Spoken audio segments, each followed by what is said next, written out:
Zingane zakwethu, mndeni wami ku TikTok. Nginenkinga la. Lana ke senginenkinga. Injobo enhle kuthiwa ithungelwe bandle.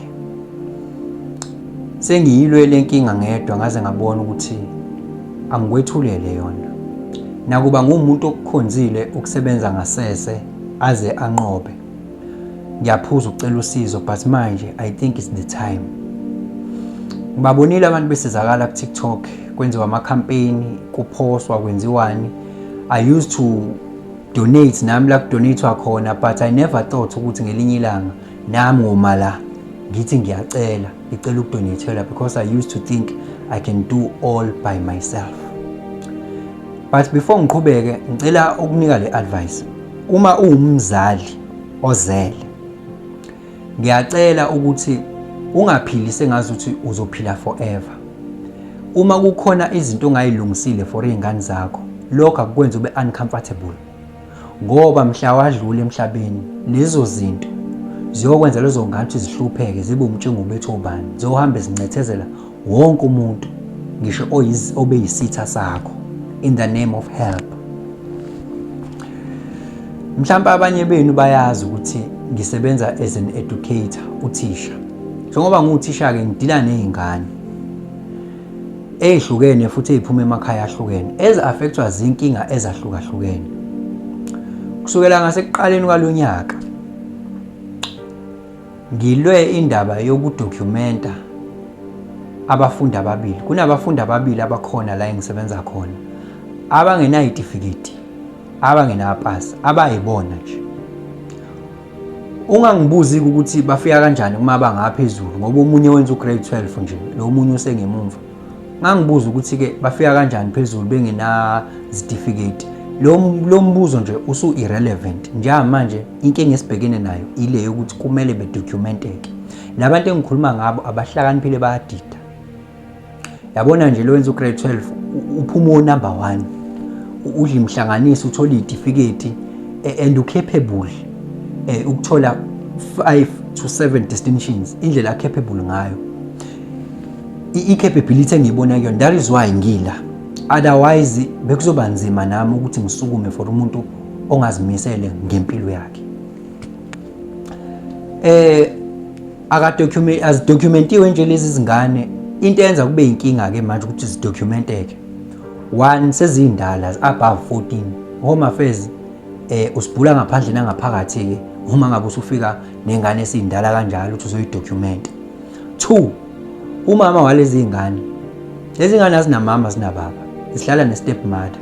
Gogwazi ukhona ozala uma wazo but ukude siyasebenzisana naye. Makumele silungise lento uyeza la ngimtransport athathe more than 3 hours ukuthi afike la udlala lo mdlalo nje ukugqiqa ezala uhlala kude. Ingane ihlala la ngisethekwini ke mina ne stepmother. So umama walezi ngane washone nginayo iID naye. Ugogo uyakuchaza ukuthi kungani umama walezi ngane washone ngina ID. Uyakuchaza ugogo ama family dynamics uyawabeka. Okwama akusekona ukujudge ugogo manje. Akusekho ukuhlehlela emuva. Kodwa nogogo is very willing ukuthi abazukulu bakhe basizakale. Ngoba ugogo uyi-South African citizen, unayo iID.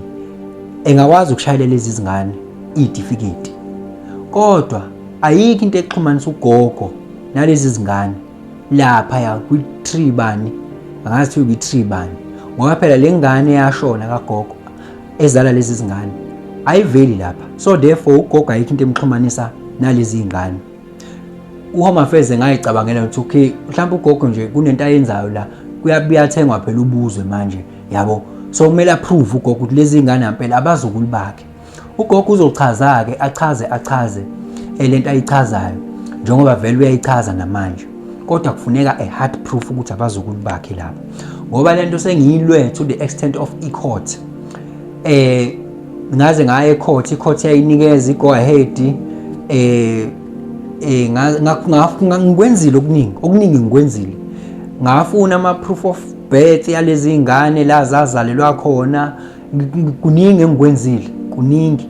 and I've invested a lot of time and finance kule issue up to kule ama developments ase la ekuthenini ke manje ugogo kumele ukuthi enze i-DNA yezo ngoba i-Thupha isahambile application basayenzile ngoba ama document ngiwalethile nami engikwazile ukuwathola ngiwalethile ba apply but izofuneka ke interview ekugcineni and mayifuneka le interview kufuneka ugogo aqhamuke sephethe proof yokuthi lezi ingane abazukulu bakhe laba akazukugcina nje ngokuchaza ngomlomo ngoba ukuchaza kwakhe kuyoba kuba futile ngalendlela ngoba ayikho into ephathekayo even amanye ama documents engikwazi ukuwathola amanye uthola ukuthi i-document yaka grade 4 eyaka first year anginayo ngoba mhlambe isikole nje njengokuthi isikole nje abafunda kuso ka first year isikole singasa exist kuhlaphakile abazali balezi ngane abasekho yimo khona manje olwa lento yalezi ngane as a concerned educator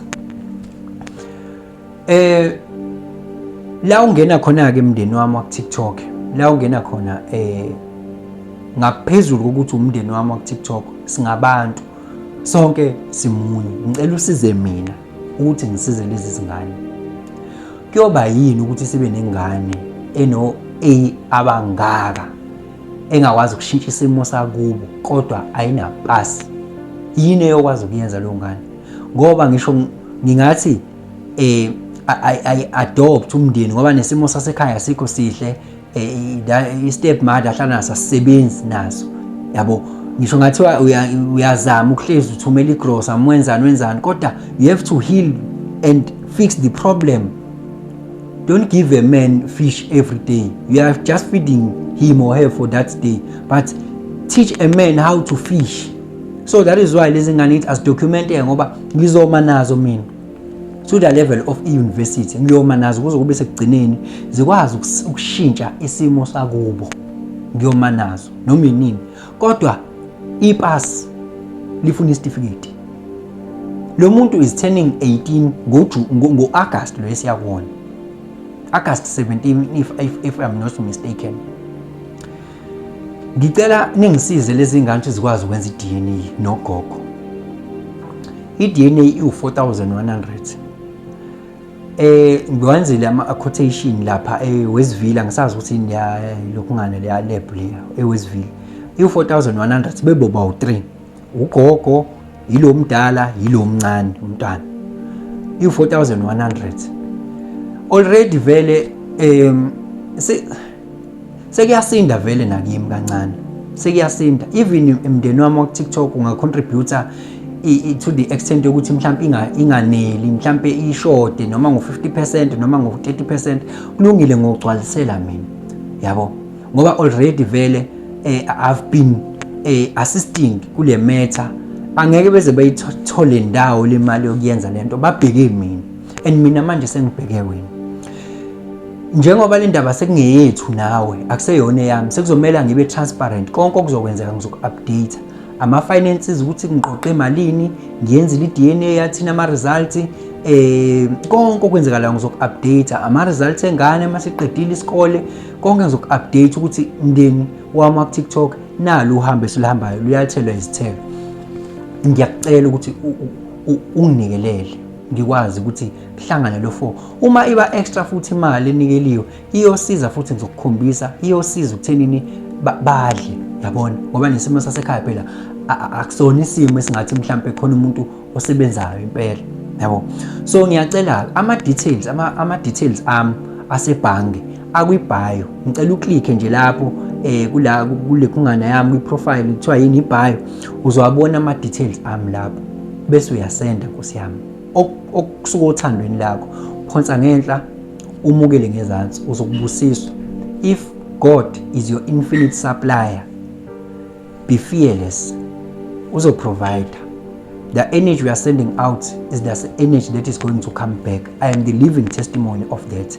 Ayizi kimi le mali iyosiza abantwana ngisazophinda ngithathe kweyami because imino transportayo imino wenzani still I still gonna but bengicela ningihlangabeze.